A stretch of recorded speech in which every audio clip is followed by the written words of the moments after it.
Hi, I'm Darren Ganga, former West Indies captain and Trinidad and Tobago captain. And I'm very proud to be here to address you as we celebrate World Read Aloud Day 2021.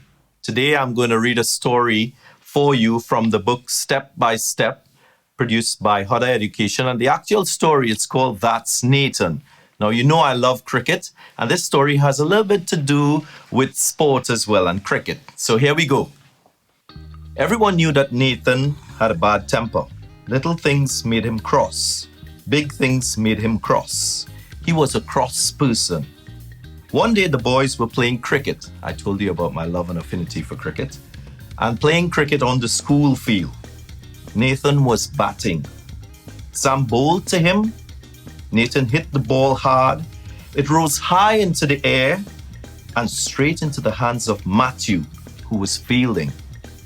Nathan threw his bat down and stormed off the field. The rest of the boys looked at each other and shrugged. That's Nathan, as if they were accustomed to seeing him behave like that. The following day, the teacher gave the class a spelling test. Who got 10 out of 10? She asked.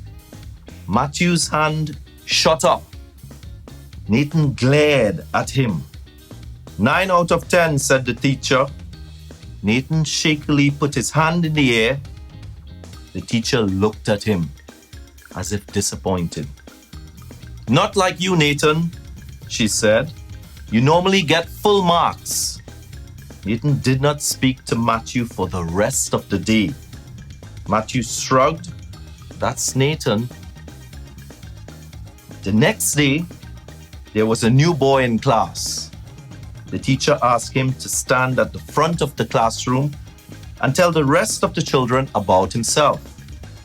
The boy laughed and smiled as he told them that he had just come from England and he was now living with his grandparents on the island. Where are your family? One of the girls asked. They are still in England, the boy answered. Nathan frowned. He did not understand why the boy seemed so happy when he was living thousands of miles from his family.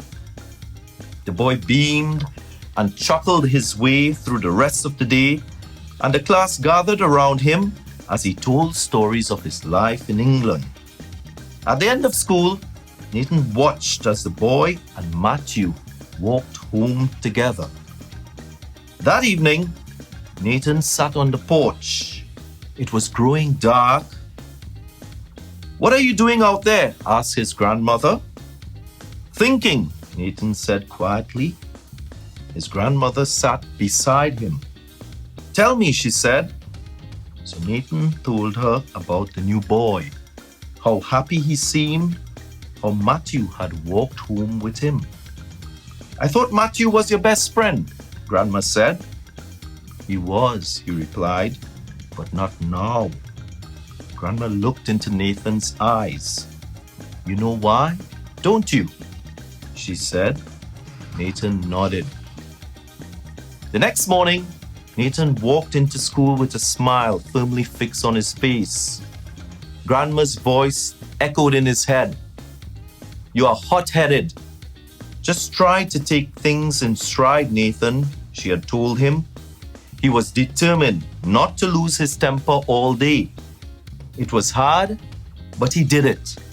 The rest of the class nudged each other. That's not like Nathan. Now, that's a powerful story for all of you listening there. It's one that teaches you how to exist and coexist with your friends.